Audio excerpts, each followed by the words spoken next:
안녕하세요. 한가족 문진석 대표와 이서연 소장입니다. 오늘은 좀 더 특별한 곳을 짚어드릴 거예요. 이렇게 재개발 투자자가 좋아할 만한 썩은 지역입니다. 썩었다는 표현을 제가 선호하진 않지만 여기는 다른 단어가 떠오르지 않을 만큼 낙후된 곳입니다. 이곳이 어디냐면 바로 성동구의 북쪽에 있는 청량리역 인근에 위치합니다. 사실 이 청량리가 이미지가 좋은 곳은 아니죠. 청량리에 대한 사람들의 인식은 많이 낮은 수준인데요. 그렇지만 이 재개발 투자에 있어서는 이미지가 안 좋을수록 오히려 유리합니다. 이 말은 재개발이 되기 전과 후의 간극이 커진다는 거고요. 투자 수익도 높아진다는 걸 뜻합니다. 예를 들어볼게요. 마포구를 잠시 보겠습니다. 이 마포구 역시 예전에는 청량리와 같은 달동네였습니다. 그런데 2003년 아현뉴타운 재개발 사업을 기점으로 해서 현재는 마용성이라고 불릴 만큼의 상급지가 되었죠. 그리고 이번에는 한번 또 다른 예를 들어볼 거예요. 하급지에서 상급지가 된 또 다른 곳, 바로 여기 성동구입니다. 성동구는 과거에는 거대한 공장지대에 불과했습니다만 2011년부터 갤러리와 포레와 같은 초고층 하이엔드 아파트가 들어섰고요. 이에 따라서 성동구가 가지는 이미지는 상급지로 바뀌었습니다. 이러한 사례에서 우리가 알 수 있는 게 한 가지 있죠. 부동산 가치에 있어서 물론 강남이나 용산처럼 절대적인 입지는 당연히 중요합니다. 하지만 투자 이익의 관점으로 접근한다면 거꾸로 가셔야 돼요. 지금은 낙후됐지만 앞으로 좋아질 입지가 돈이 된다는 걸 아셔야 됩니다. 그리고 저는 그 중에서 한 곳을 꼽는다면 여기에 있는 청량리역 일대를 언급하고 싶어요. 지금은 소액으로도 진입을 할 수 있지만요. 개발 후에는 마포나 성동구처럼 급지가 아예 바뀔 곳이니까 오늘 영상도 꼭 집중해 주시길 바랍니다. 이 안에서 괜찮은 곳과 함께 내 돈이 얼마 드는지까지 알려드릴 거고요. 시작 전에 구독과 좋아요도 한 번씩 눌러주시면 감사합니다.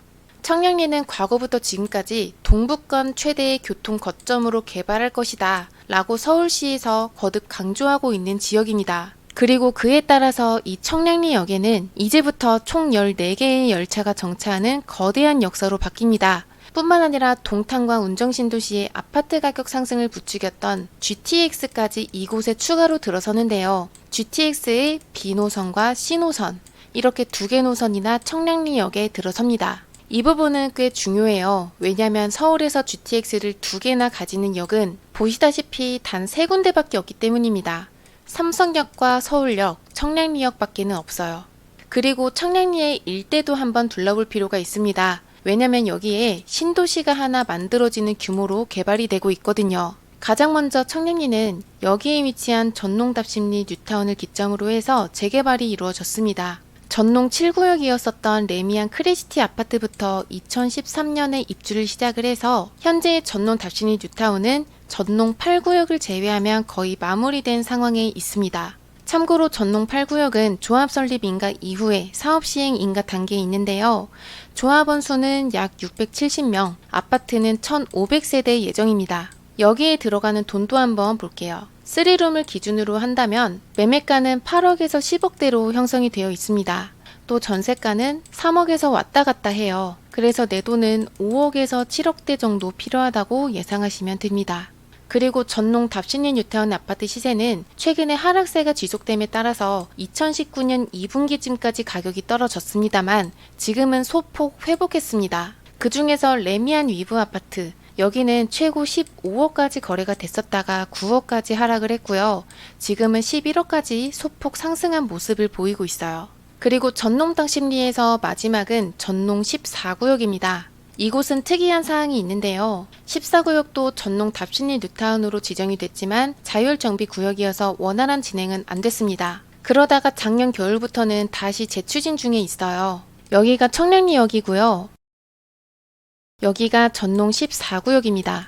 현재 동의율은 약 42%인데 올해 중에 50%를 달성을 해서 타당성 검토를 신청할 계획입니다. 그리고 14구역의 투자 가치를 보자면 노후도는 80% 이상으로 충족이 됐습니다. 또 대부분 평지여서 개발하기 적합하다는 조건도 갖추고 있죠. 이곳의 대지 면적은 약 24,000평 정도 됩니다. 그리고 현재 세대수는 750세대 정도 돼요. 그래서 대지 면적 대비해서 소유자가 적기 때문에 기본적인 사업성이 괜찮습니다. 위치는 보시다시피 청량리역의 반경으로 500m 이내에 들어와 있기 때문에 추진위에서는 신속통합 기획으로 진행을 할지 아니면 역세권 시프트로 갈지 의견을 취합 중에 있습니다. 그런데 아마도 역세권 시프트가 될 확률이 높아 보이네요. 왜냐면 신속통합 기획을 택하기에는 여기가 토지거래 허가구역으로 묶이기도 하고 또 사업성 면에서 역세권 시프트가 압도적으로 우수하기 때문입니다. 그럼 여기에서 14구역에 들어가는 내돈도 한번 살펴보겠습니다. 투룸을 기준으로 했을 때 매매가는 4억 중반에 전세가가 2억 중반 정도 되니까요. 초기 투자금은 2억 초반으로 가능합니다. 여기에서 중요하게 말씀드릴 부분이 참고로 여기가 만약에 일반적인 재개발이었다면 나중에 들어가는 추가 분담금이 나오겠지만요. 역세권 시프트는 사업성이 우수해서 추가 분담금이 굉장히 적은 게 장점입니다. 제가 여기까지 청량리의 전농 답침리 뉴타운을 말씀을 드렸어요. 그 다음으로 청량리의 중요한 재개발은 청량리 재정비 촉진 지구입니다. 이곳은 청량리역에서 가장 핵심이 되는 사업이에요. 그런데 핵심인 곳답게 일반 아파트가 아니라 무려 초고층의 아파트가 들어섭니다. 뿐만 아니라 일반 상업지구 아파트의 용적률을 무려 1000%나 받았습니다. 건물 높이를 보자면 롯데캐슬 L65 아파트는 최고 65층까지, 한양수자인 192는 59층까지, 이 뒤에 보이는 효성 해링턴은 40층입니다. 그래서 전부 초고층 아파트로 올라온 겁니다. 그런데 여기서 성동구의 트리마제가 떠오르지 않나요?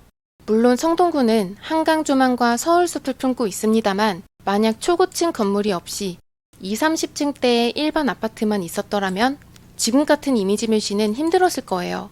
그래서 이러한 초고층 건물들은 그 지역의 상징성을 부여함과 동시에 그 일대의 부동산 이미지를 싹 다 반전시킵니다. 그렇기 때문에 서울시에서는 청량리에도 이와 같은 초고층 건물들을 짓는 겁니다. 초고층이라는 상징성은 다른 것과는 대체할 수 없는 것인데다가 청량리가 가지고 있던 안 좋았던 이미지를 바꿀 수 있기 때문입니다. 그 다음 내용은 청량리의 재개발 지정인데요. 여러분들께서도 알고 계시면 굉장히 좋은 내용입니다. 그것은 바로 최근에 청량리에서 신속통합기획이 지정됐다는 겁니다. 이 사실만 놓고 본다면 별다를 것 없는 평범한 일 같지만 깊숙이 들여다보면 청량리는 특혜를 받는 것과 다름없습니다. 다들 아시다시피 신속통합기획이란 보통은 한 개구에 한 곳만 지정을 합니다. 예를 들어서 광진구의 자양동을 한번 볼게요. 자양동에서 신속통합기획으로 지정이 된 곳은 여기입니다. 원래는 이곳이 1구역과 2구역으로 따로 분할해서 진행하려고 했습니다만 한 개구당 한 곳만 지정하는 서울시의 지침에 따라서 결국은 1구역, 2구역을 함께 통합하게 됐습니다. 또 이로 인해서 이 뒤에 있는 지역은 신속통합기획이 충분히 가능한 상태였지만 모아타운으로 진행을 하게 됐고요. 이렇게 자양동의 사례에서 알 수 있듯이 한 개구에 두 개 곳을 한 번에 지정해주는 경우는 극히 드뭅니다. 그렇지만 이 청량리도 과연 그럴까요? 결론은 아닙니다. 청량리에는 한 개구에 두 곳을 지정을 해줬어요. 그리고 지정이 된 곳은 용두 3구역과 간담회 공원이에요. 이제는 한번 내용을 종합해 보겠습니다. 청량리역에 들어서는 GTX를 포함한 14개의 열차들, 그리고 초고층 아파트와 재개발 지정까지 이 내용들을 전부 종합한다면 청량리를 탈바꿈할 거라는 서울시의 의지를 우리는 알 수 있습니다. 그래서 앞으로 청량리역의 일대는 상급지에 버금갈 정도의 개발이 될 텐데 그럼 여기에서 내가 소액으로 갈 만한 곳이 어디냐 라고 한다면요. 바로 최근에 신속통합기획으로 지정이 된 용두 3구역 옆에 있는 이 지역과 전농 14구역입니다. 그런데 이 14구역의 경우에는 아까 말씀을 드렸으니까 이쪽을 한번 바로 볼게요. 여기에 있는 용두 역세권은 2021년 4월에 도심 공공주택복합사업 후보지로 선정이 됐습니다. 그런데 현금 청산 시점 때문에 반대가 많았어요. 그래서 2022년 12월에 주민 3분의 1의 동의를 얻어서 해제가 됐습니다. 그리고 지금의 현재 상황으로는 역세권 시프트 방식으로서 재개발 추진 중에 있습니다. 그래서 향후에 역세권 시프트로 진행이 되면 500에서 700%까지 높은 용적률 상향을 받을 수 있으면서 고밀도의 개발이 가능하죠. 다만 여기에서도 단점은 존재합니다. 상향받은 용적률의 절반, 이 부분은 장기전세 임대주택으로 배정된다라는 점은 알고 계시는 게 좋아요. 드론으로 보자면 여기가 청량리역이고요. 초고층 아파트들이 있고 이쯤에 용두 3구역이 있습니다. 그리고 우리가 지금 보고 있는 곳이 바로 여기예요. 용두 역세권입니다. 지금은 동의서를 진구 중인데 40% 정도 됩니다. 이곳의 사업성은 굉장히 좋은 편입니다. 총 면적이 약 34,000평이고요. 토지 등 소유자가 약 1,000명밖에 되지 않기 때문입니다. 이 정도면 대지 면적 대비해서 소유자가 굉장히 적은 것이기 때문에 사업성이 좋을 수밖에 없어요. 그리고 지어지는 아파트의 규모는 5,000세대 정도 됩니다.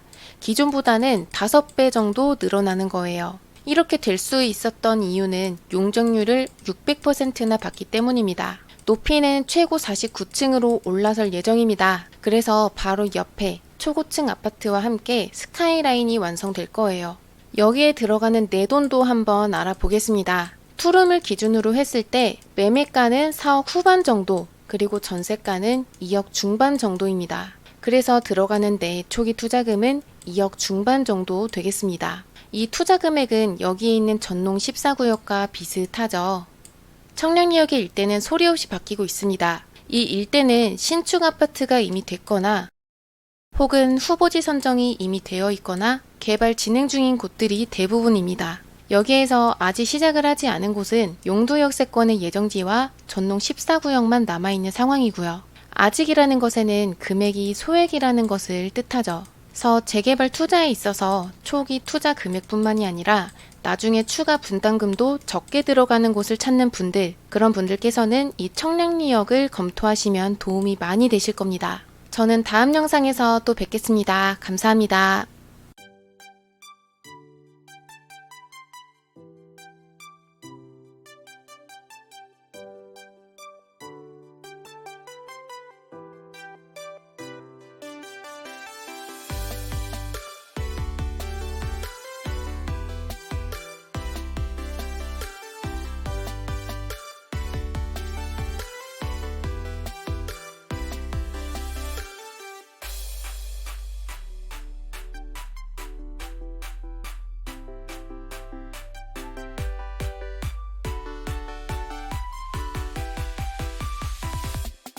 Yeah.